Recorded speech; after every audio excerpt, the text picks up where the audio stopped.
So my mission today is to inspire, to create change in your world, even if it's just that little bit. So I hope you allow me and bless me to do that journey. So, what actually, let's get some science in here now, what actually drives you to take action? One person? Just put your hand up. And your name? Imagine. Please. Fear of loss, which is an away from energy, isn't it? So yes, a fear from loss is what? One more person? Success. Success drives you to take action, isn't it? Yeah? But I'm fear of failure, fear of loss, fear of failure. Yeah. So away from energy? Heartache. Heartache. See, there's a bit of a commonality, isn't there? Besides yours. Yeah. But we've got a commonality here. The question I'm asking is what truly makes us take action. So it's beyond and below and underneath. What is the foundation behind that? There's a gentleman called Alfred Korzybski. Korzybski, he's a Polish American. If you've read, have you heard of him? Second person in over 200 keynotes who said, I've known. I'd like to. Thank you. Because Alfred Korzybski wrote a beautiful book in 1933, and it's called Science and Sanity. It's a damn hard book to read, but boy, has it reframed the whole of psychology and modern psychology that we know today. You will find little paragraphs that have been made into complete philosophies. That's how powerful this thing is. He goes on to say, we are meaning-making machines. So we are a machinery that does nothing but make meaning of everything.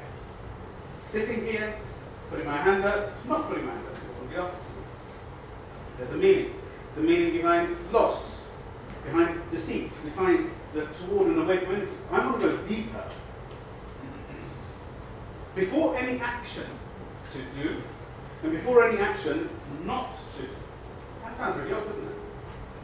How can you have an action not to do? How's that an action? Tried it once, it's failed, yeah. But in context, thank you for that. In context, that means, or does it mean, that the action to do and not to do is actually the same. We're actually going through the same process to not do something than we are to do.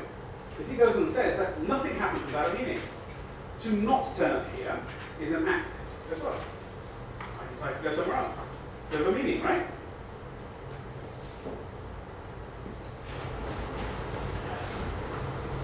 Every time a meaning is made, we were talking about automation earlier on. I'm giving you the secrets of automation. The moment you make a meaning, you automatically take an action. Do you understand that?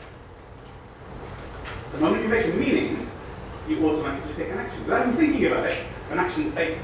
Positively or negatively. To do or not to do. Behind every single action, you will automatically have a meaning assessed towards it. He goes on to say, who's heard this before? The map is not the territory. Who are our commercial traders here? Anybody train corporate? Okay, the map is not the territory is used very heavily within NLP. But it's not this. What's his? He wrote that. Who actually would like to have a go at explaining what that means? I'll move on then. I'll do it for you. Okay, the map is not the territory. What this means is basically, makes sense. That's yours over there, right? Cloud? It's yours, yeah? Okay.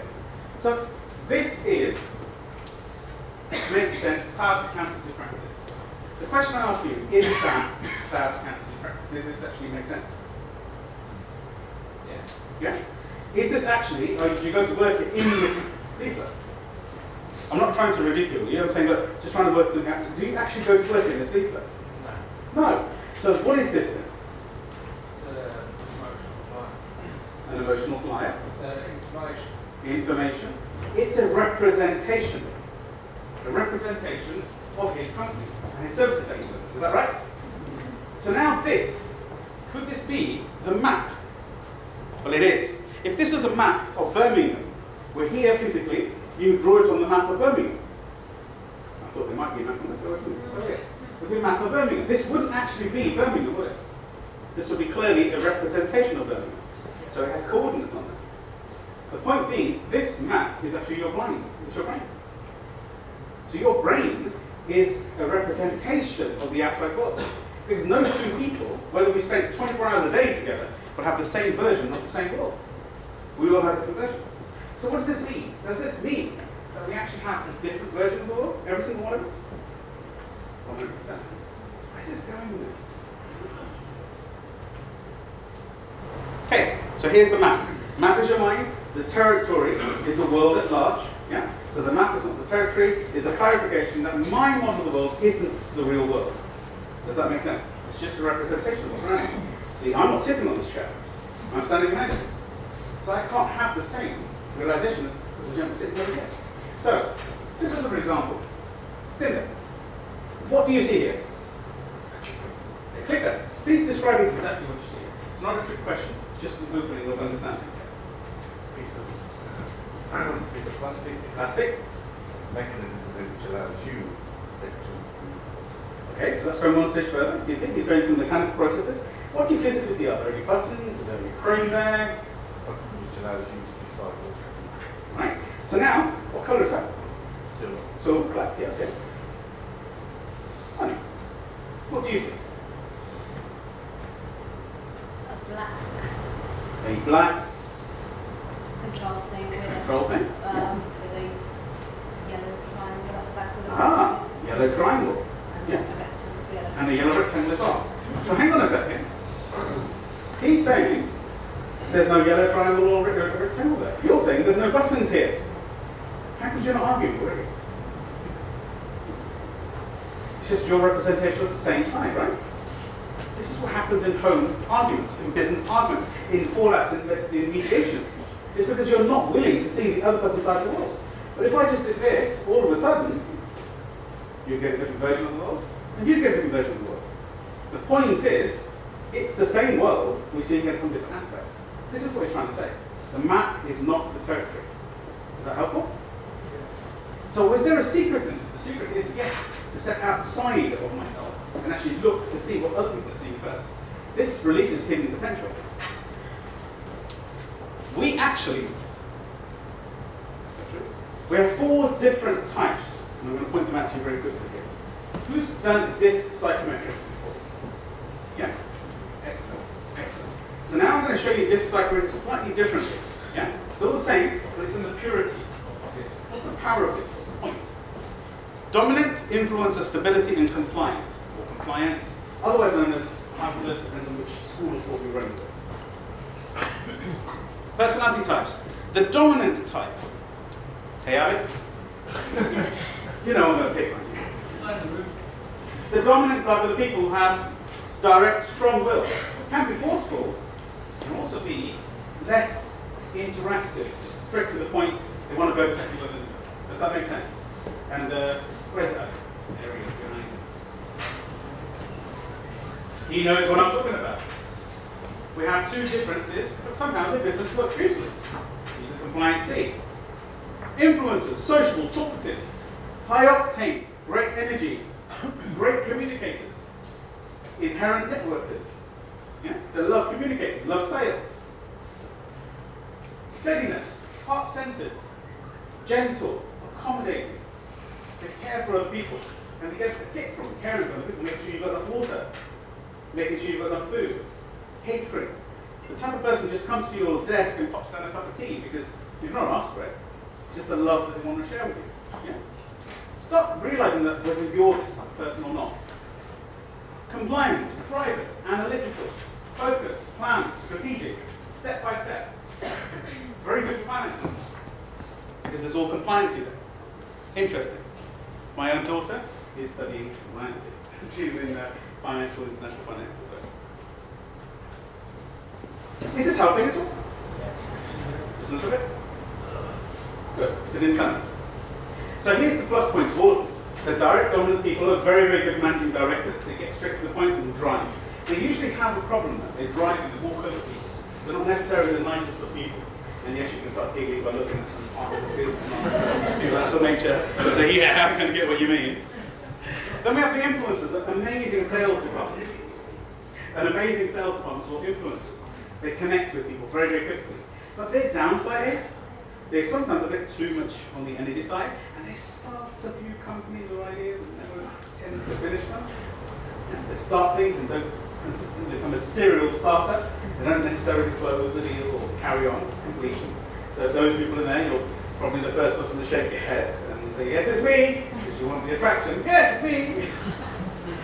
And then we have the steadiness people, which I shared before, who are great HR, community organisers within social constructs.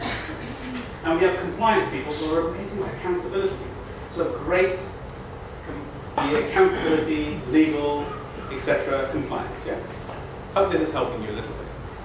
But the truth of the fact is that we must not box ourselves in. We are actually all full. Every one of them we're one. But then what's the secret? What goes on? How comes I'm saying there's a hidden key? The key is to truly understand. The key is to understand your natural and your adopted. And I'll explain what the natural and adopted is in a second. Yeah. Lovely hat. Nice relaxed attitude. Can't say it's all deep. No dominancy there. Natural is your internal state of affairs. My inside, how I will inside is represented. External is your adapted, is how I adapt in this current situation. Does that make sense? So, if anybody gets in what we call a stressed situation, we tend to forget everything else and just act how we want to be. We show up in the world how we truly are. Does that make sense? So stressed information, stressed environments gives us that impetus. So in this situation, God forbid, if there was a fire here, let me give you an example of each one of those four people.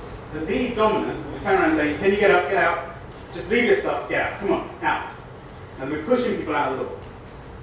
The I will make the first check and see where's the commotion, who's moving where, and I'll slip in with them.